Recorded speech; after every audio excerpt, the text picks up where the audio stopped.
I'm Tony Schenk with Gonzalez Companies. Haven't met before.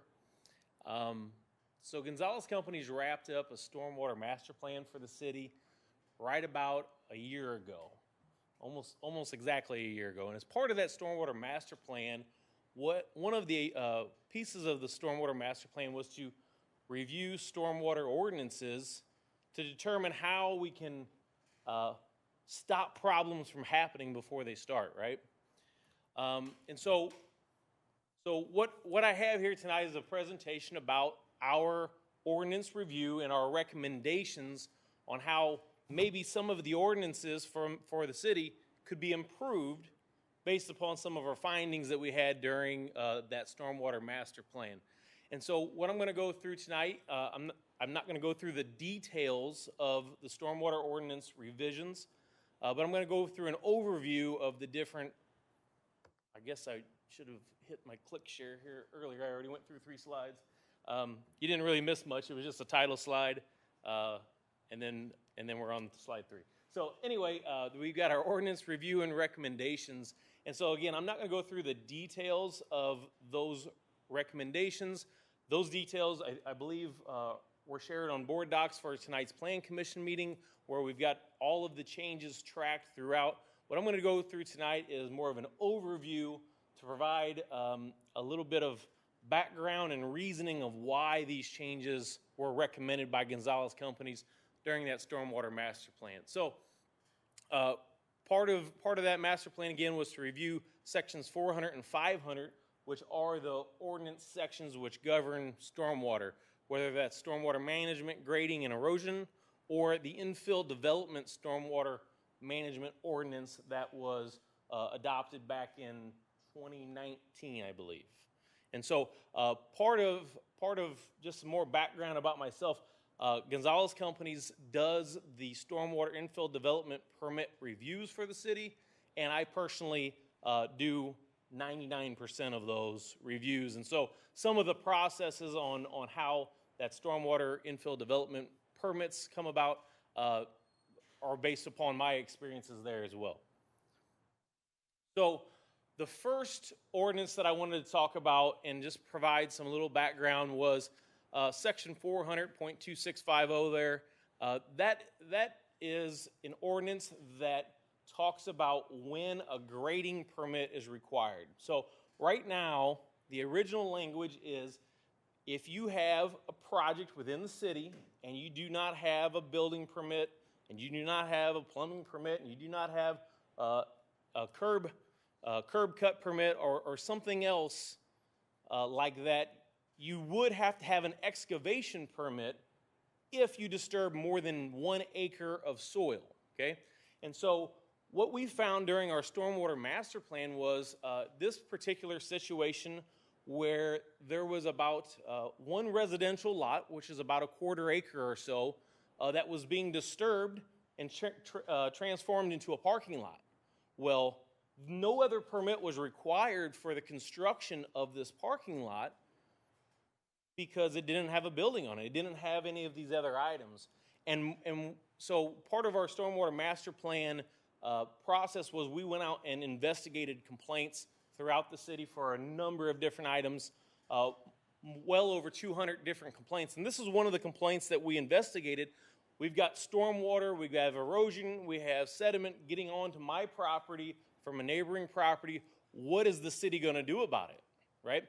Well, the problem is the city's not going to do anything about it because they don't have any ordinance to control small grading operations like this. This was about 10,000 square feet of grading. So, and like I said, the original ordinance says 1 acre or more.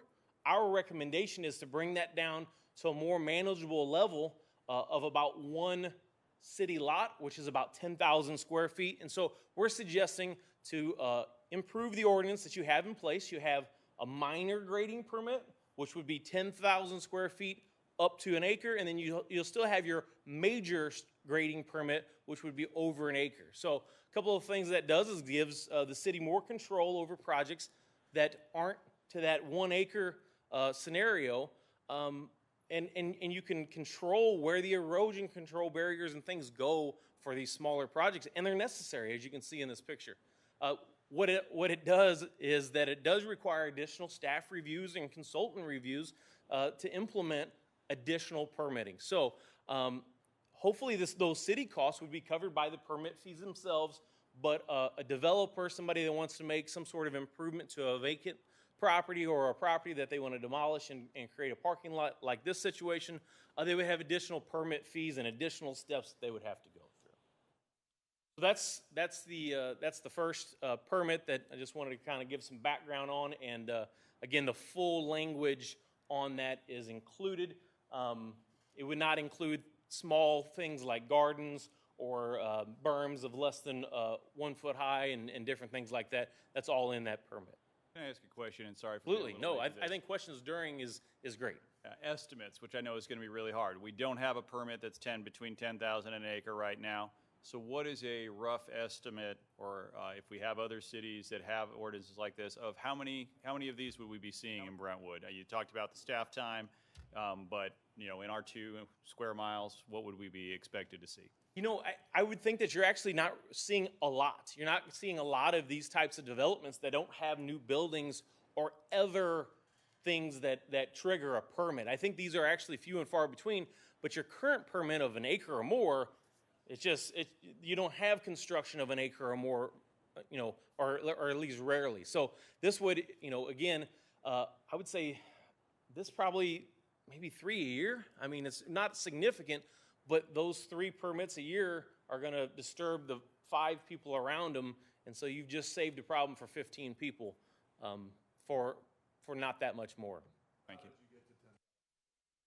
Again, it's just basing it, 1 acre is 43,560 square feet. 10,000 square feet would be a quarter acre lot. If you're rating your entire lot, then that's kind of where we fell there. So, some other sister cities around, they have similar requirements. Some are much less than this. Some are as low as 1,000 square feet. So we felt the 10,000 was appropriate. I want to move on to the next one without any other questions. Okay, cool. All right, so the next one I think is pretty simple here. We've got a section about in our ordinance that talks about datums. There's actually multiple sections that talk about datums, and a datum is a survey regulated benchmark, right? So what is the benchmark that we're using to survey off of? Right now the ordinance is vague and it says use a USGS datum. Well, that's all fine and dandy, but let's just be specific and let's use a state plane coordinate that's the most relative today. And just make that the requirement and not be vague about it, because there are other datums. There are datums from 1927, 1983, 1988, and there's actually even some newer datums, but the state recognized datum is the NAD 88 datum. And what I'm suggesting is just let's bring the ordinance up to the 21st century here, require people to do their construction plans on state plane. And so what this does is it provides continuity for projects. So I put in an example picture here where we have a few homes, and if these homes were being looked at separately and they weren't all on the same datum, they could be built in different levels, right? And you're not comparing apples to apples.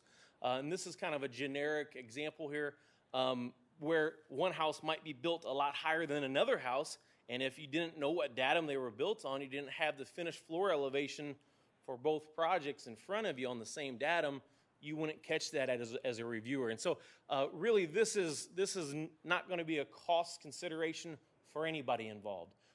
This would be merely changing the ordinance language and making it a requirement that they note the datum on their plans. And most engineers and developers are already doing this, but this just ensures that we know where the things are and noted as such. Ms. Kelly, I see city cost 0. I assume the city has access to this datum already, or it's free for use? Yes. Gotcha. Yes, it is. Thank you. All right, so the next one is section 400.2680, and this is the section regarding stormwater design standards. And I would have put this one first or last, depending on how important we think things are, and I think this one's the most important, to be honest with you, but I just listed them in order of where they fell in numbers here. So The original language under the stormwater design standards says that it requires engineering judgment to determine or evaluate secondary routing for storms of 25 or 50-year events. A 25-year event, currently stormwater infrastructure is being designed at a 10-year event. And for what that means for someone that doesn't know engineering or know what these events mean, essentially a 10-year event doesn't mean that the storm happens once every 10 years. That's a very common misconception.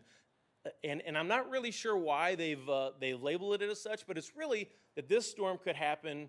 There's a 10% chance that this storm could happen any year. A 25-year storm would be a 4% chance. 50-year would be a 2% chance.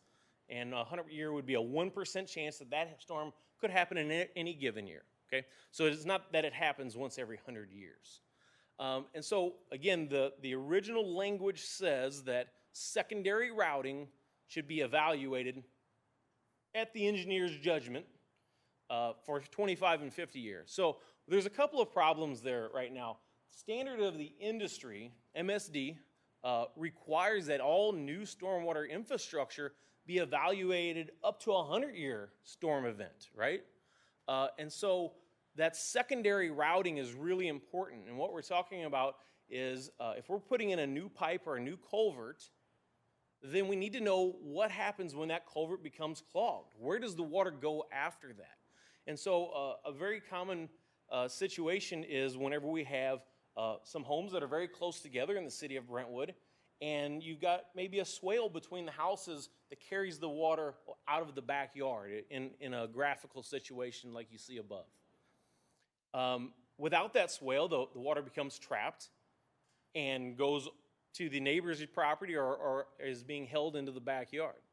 So again, what this ordinance would do would require new infrastructure to be at least evaluated on what happens whenever we have a clogging situation, we have a storm that exceeds the design capacity up to a 100-year event. Where does the water go whenever the heavens break loose here, right?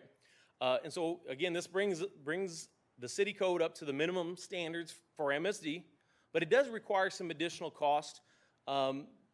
As an engineer, I do this type of stormwater analysis every day, actually. The city wouldn't have any cost necessarily because those review fees are already included in the permits, and the additional engineering analysis is actually pretty low. I've estimated this at $1,000 or $1,500 for this additional analysis because most engineers already have these 100-year storm events modeled into their modeling systems, and it's a couple more clicks, to be honest with you, and it's looking at additional areas. And then the implementation cost for developers also, I would say, is pretty low, up to zero, depending on what they're really wanting to do here, because what we're talking about is, again, putting in a swale so that you're providing that overland flow route. Anything that can't fit in the pipe, it has to go overland. Instead of creating a berm, you're creating a spot for it to go. And so that grading during a construction project is negligible of how you grade it. I know this is a lot, so I'm gonna go over an example of a situation that we found, again, during our stormwater master planning process. This is on Pine Avenue here in the city of Brentwood. As you can see in this picture, stormwater comes from both sides down to a low point, right? It's flowing both east and west down Pine Street, and it ends up at one inlet in the low spot of the road, right? So what would happen if this storm inlet would be clogged? It's going to look for the next overland flow route. Well, you've seen in the previous picture that it's not going to go back uphill, right? Not going to go back the other direction. It needs to go forward across in between these homes, right? Except for the problem is that these homes have a yard that's a little bit higher than the driveway right here. And so instead of going down in between the homes through a man-made swale that could have been constructed concurrently with the infrastructure, because the storm sewer pipe itself goes between the homes, and so the overland flow should go between the homes, but instead it goes down this driveway and it ends up inside the garage at the end of the driveway. instead of inside the inlet that is in the backyards of these people's houses anyway. So again, this ordinance here is in my opinion the most important. Again, the city of Brentwood should not have an ordinance that's less than the industry standards. Industry standards are that you evaluate what happens to the water during these higher rain events that we didn't design for, because this inlet can only handle so much water at one time. And once that inlet becomes overtopped, it's going somewhere. And that somewhere should be specific, and it should not be into the window wells of people's homes or into the garages. It should be evaluated. Let me ask a question just in terms of kind of the domino effect. So we look at this ordinance for new construction, residential and commercial is my understanding. Right. As we start implementing this on new construction or remodels, that sort of thing, how does that impact the existing houses, right? We're not going to go back, and then my question there is, right, so let's say we do it this direction, because we have some new houses put in, infill houses, and then this one's a big reno and we require it, but it's not done over here. And so we get the swales, we get that low, the water's flowing, and then suddenly these buildings over here, which used to be higher, now suddenly are getting developed. Is that going to have kind of a weird priority issue, because water's going to look for that lowest point? Sure. So part of the evaluation would be to evaluate it to a certain distance downstream, right? And so, whenever we find that distance down, we can't just stop the evaluation at the edge of the property, because where does it go? Exactly the point that you're talking about here. So, but you do have to evaluate it to a downstream location where the water has dispersed back to normal levels, which it will over time, right? And so that's part of that evaluation process. So I don't think that there would be a domino effect of, let's put a swale here and it doesn't have anywhere to go there, because really what we're saying is, let's have a swale from this structure to the next structure. And so I don't see that as being a problem. It's part of the analysis that needs to be done, though.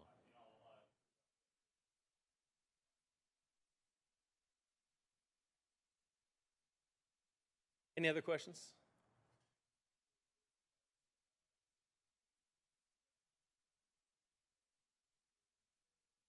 I'm sorry, I think your mic might be off.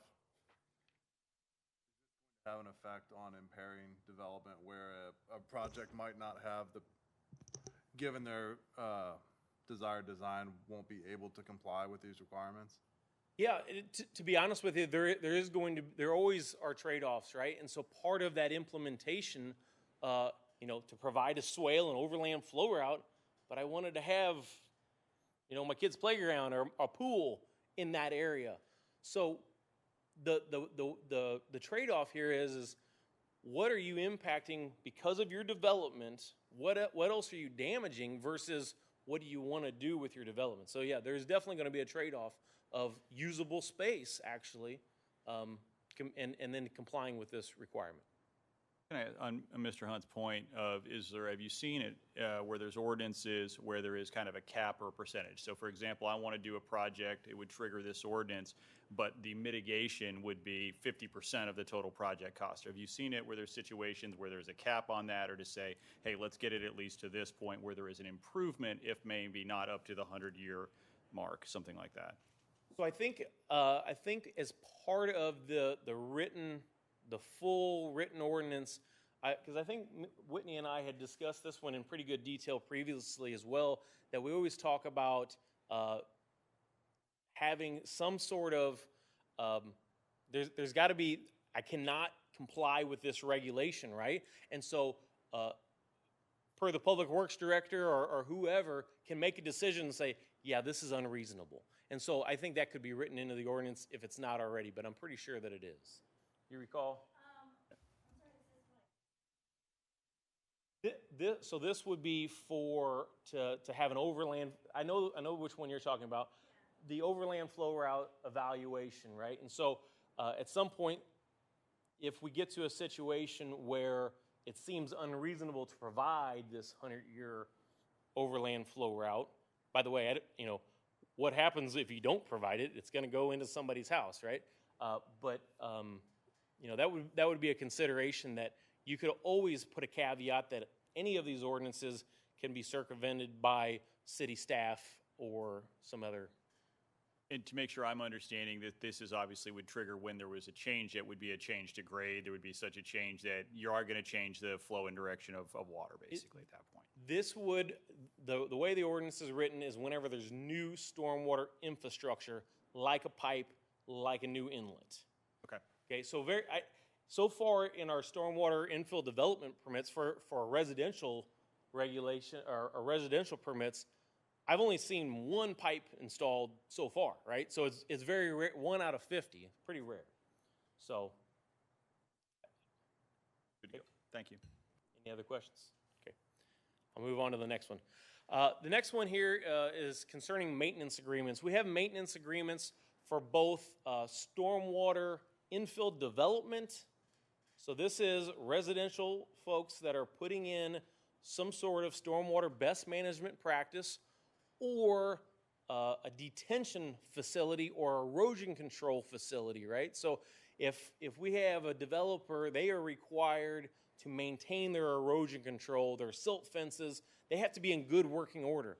That is already in effect within the city. What is not in effect with the city is for them to maintain their stormwater best management practice, their detention facilities. So most of our folks that are installing new homes, bigger driveways, et cetera, need to now detain that additional stormwater, right?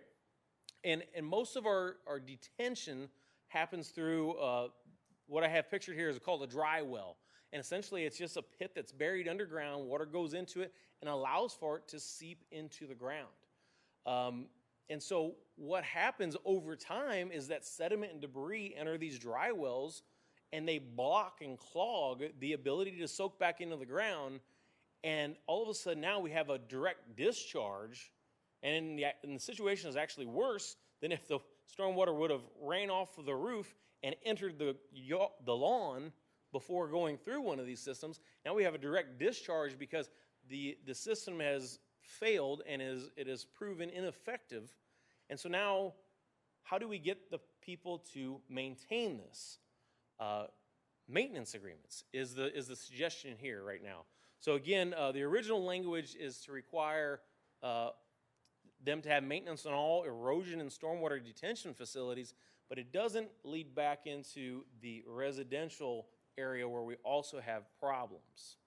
Okay, what this does is this maintenance agreement would run concurrent with the property and would require, if a situation arose that there was a problem being caused, and this has happened, to maintain it. You have to maintain it. And so now what are the cons? Well, the con is that the homeowner has to maintain it, right? They have to pay to maintain it, or they have to actually do physical labor to maintain it. The question that you're probably going to ask is, what does this maintenance cost look like? Well, the maintenance is typically 3 to 5 years before you have to do anything. And if you wanted to do it yourself, you'd get a shovel and you'd dig it out.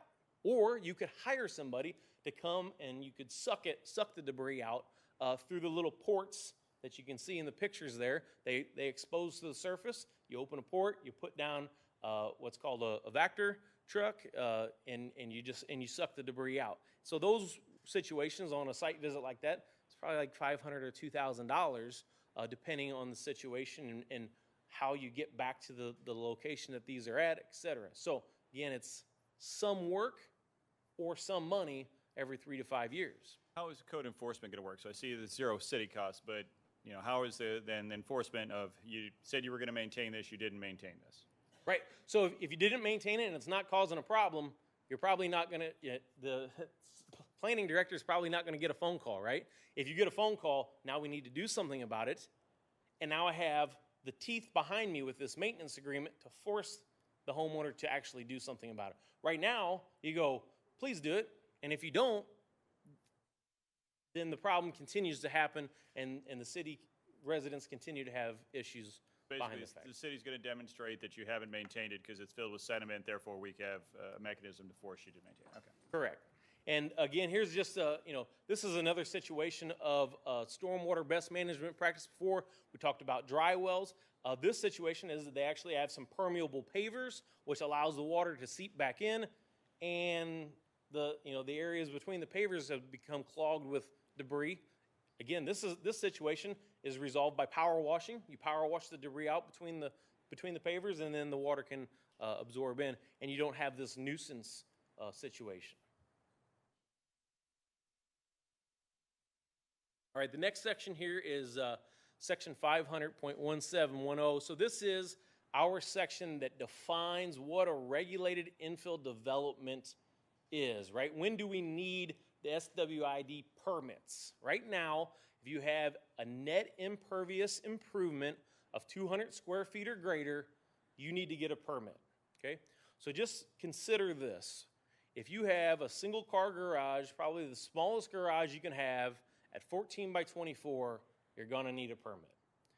The picture we have on the left is a picture of a permit that I actually reviewed where they have a small addition. This addition, I think is 10 by 19, which is only 190 square feet.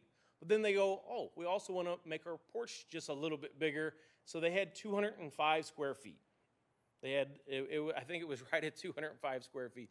And so for these folks to comply with the SWID permits, they had to first apply for the permit, and that cost them $500. They had to hire an engineer, a surveyor, to prepare the plans, because that's what the ordinance says, is that you have to have a professional seal on the design. So that's somewhere between $2,000 and $4,000. And then you actually have to implement the stormwater best management practice, a dry well in this situation. And again, that's somewhere between $3,000 and $6,000. So for a small 205 square foot of net impervious, right now the city's charging the residents somewhere between $6,000 and $10,000 for the smallest developments. Now you say, well, what about a double car garage? You got twice as much impervious. How much does that cost, right? No more than $10,000, because by the time you get the permit, by the time you get the engineering, and by the time you dig the hole for whatever best management practice you're looking to install, doubling the size of the development doesn't really require that much more best management practice construction. So we didn't have this as a part of the ordinance revisions, but this was a consideration of, this kind of came after the fact, I think, a little bit after the stormwater master plan. It was, let's really look at what is the size. You know, is 200 square feet, 10 by 20, is that what we're looking to control? Are we looking to control when people are building, 500 square feet or something more? So again, $10,000 for a 10 by 19 addition and a small front porch. Any questions there? Sir. I have a question.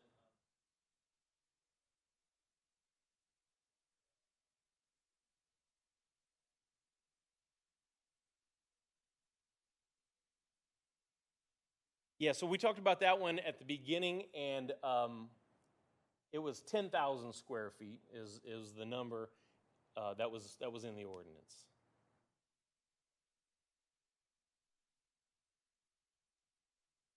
I don't believe so.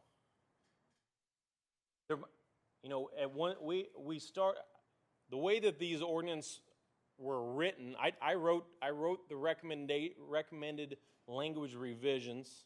I wrote those.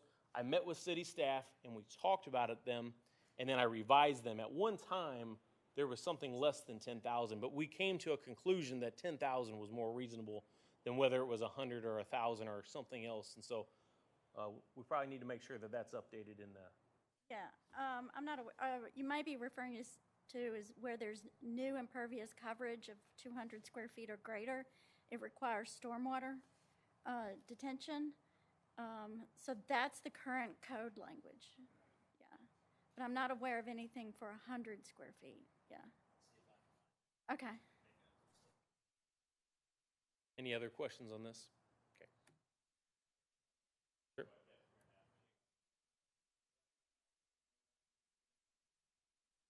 It was noted because 200 may be a little small. 200 may be a little small.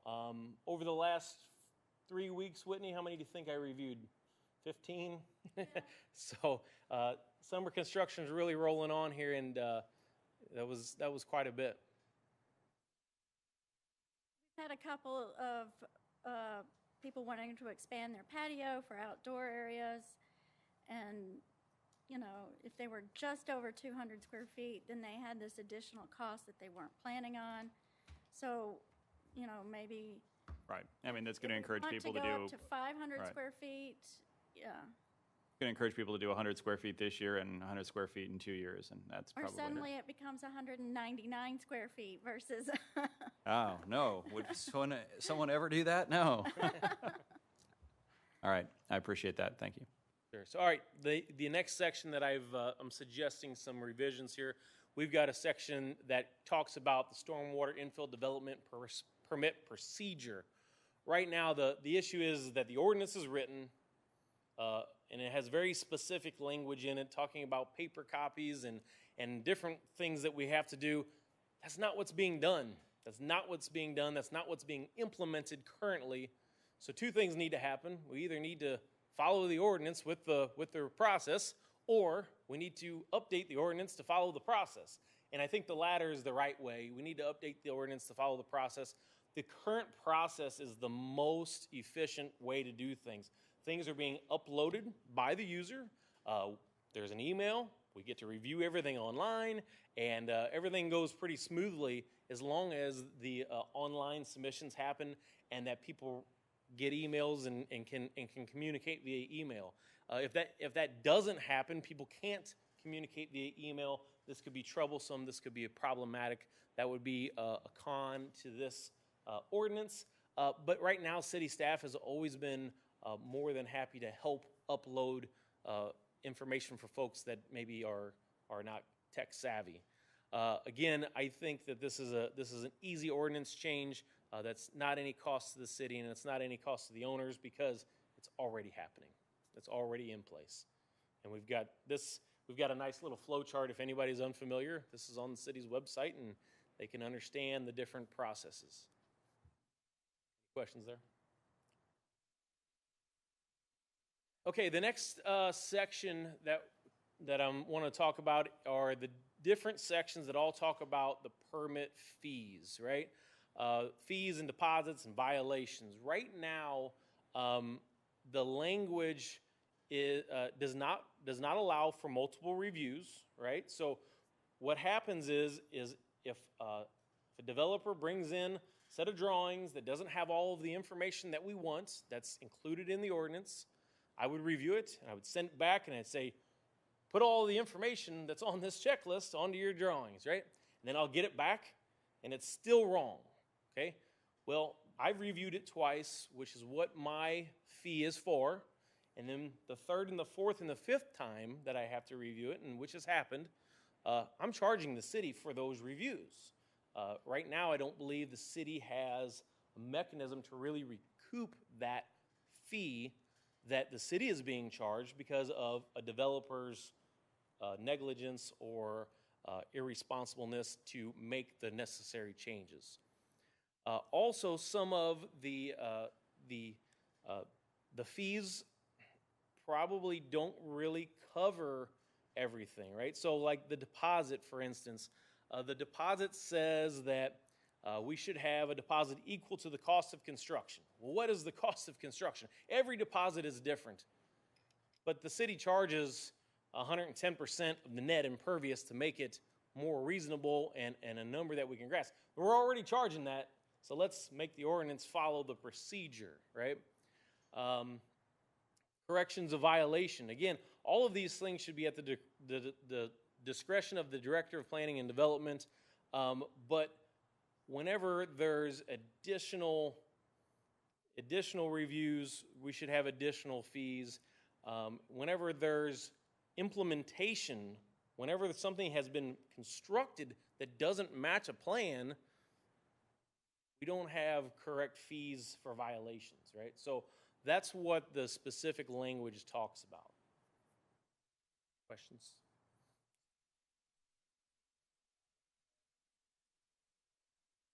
Right now, that's the current language, is the correction of violations is, it's $100. What does $100 get for you? Barely the administrative fee to note that a violation occurred, right? And so what the $100 is with the triple asterisk is at the discretion of the planning director, that permit fee shall be doubled when any work is found to be in progress without a permit, and a penalty of up to $500 levied against the contractor or owner who has done the work without a permit. So that's the type of language that we're really talking about.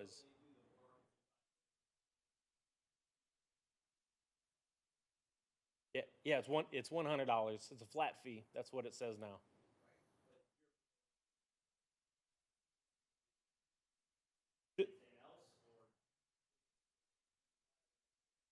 Cost of review and additional, it's, down here it says, correct to, additional fees to correct deficiencies may be charged. So again, how much does it cost to actually fix this?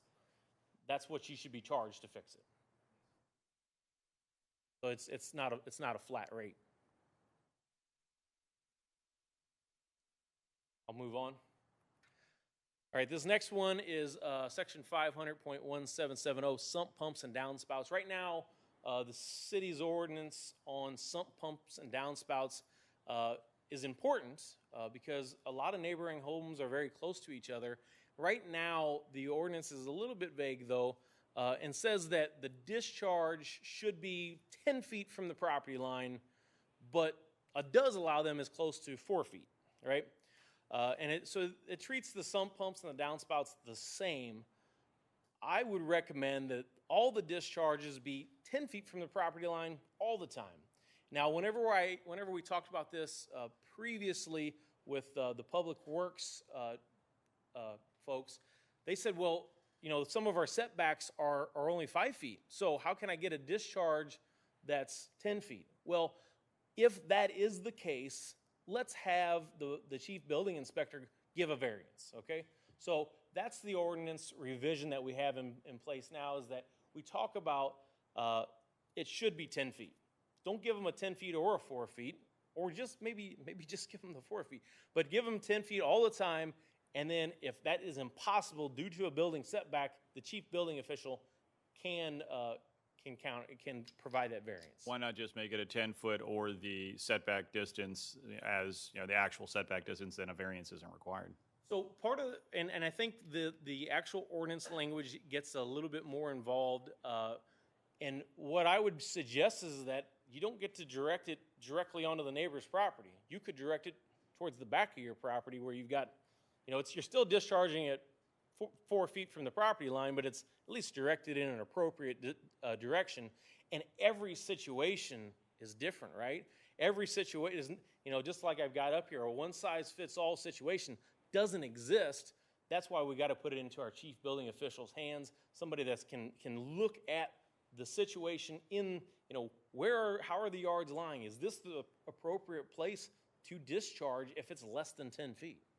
So, to just provide an example, there was a home that if it was placed, that it was the discharge would be in the front yard. The front yard setback is 25 feet. If it was placed at the 10 feet from the property line, it was actually a slight little upgrade, whereas so we allowed him to go back to 7 feet so it can go properly discharge to the street easier. Otherwise, if it was at the 10 feet, it might have moved back towards the house. So there was a little bit of a grade issue as an example that could be adjusted, yeah. Another part of this ordinance, and I've included this picture to describe this a little bit, is to not treat sump pumps and downspouts the same. Some sump pumps run constantly. In this situation, it's the middle of winter, right? And we've gotten complaints that the road is covered in ice. Well, it's because this sump pump would pump water out, probably a 5-gallon bucket's worth, about every other minute. It was pretty amazing, and the street was just totally inundated with ice. And so to have sump pumps treated differently, that they should always be 10 feet. Sump pump is a pressurized line that they can direct and that they could discharge at any location that they want and at the appropriate location and onto a driveway and onto even your grass area less than 10 feet doesn't seem appropriate to me. So that was included in my recommendation as well. Any other questions? Okay, that's good because I'm done. For those of you that walked in a little bit late, I didn't know if there was any questions or anything that maybe you read that's going to come up at the meeting tonight that we want to talk about before the meeting. Otherwise, I'm going to stick around during the meeting if we're going to discuss the ordinances some more. I think I did have one more question on the land disturbance permit. Okay. The first one you did. So the 10,000 feet, I guess there's the surface area of the ground you're disturbing, and then there's how much dirt you're actually affecting, or? Yeah, so this would be physical land disturbance. How much, where we, in the engineering world, we talk about construction limits all the time. Is our construction limits 10,000 square feet, or are we on a piece of property that's 10,000 square feet? It would actually be, I'm disturbing 10,000 square feet of dirt. So if you brought in 10,000 square feet of fill? Yeah, so as far as fill goes, if, I think your current ordinance talks about,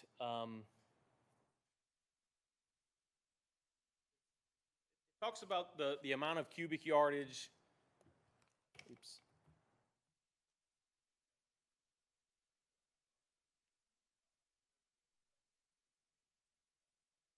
Correct. Yes. Right. Yeah. So if we're okay, this is item number 2 under point C of this permit. Grading of less than 1 cubic yard for sites over 10,000 square feet are still not going to require a permit, right? So if you're not moving more, if you're taking a very thin scrape all the way around, you're not going to be required to get this permit. So a cubic yard of dirt would be 27 cubic feet, right? So 27, you would have to be 1 cubic foot is a very small amount, to be honest with you, right? So an inch over 10,000 square feet would constitute more than a cubic yard. If you're, I think in some situations where people are maybe just not even moving the dirt, but driving things from one side to the other, they could be considered disturbing it when they're not moving a cubic yard of dirt. That would alleviate them. Again, the purpose of this recommendation is to ensure that we have the proper erosion control in place. Once you start even skimming the grass off, we have these erodible soils that can produce issues like you see above.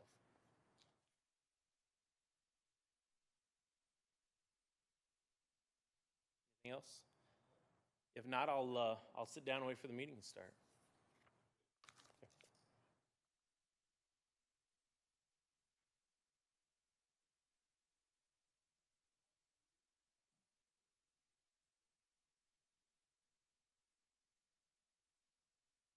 Recording stopped.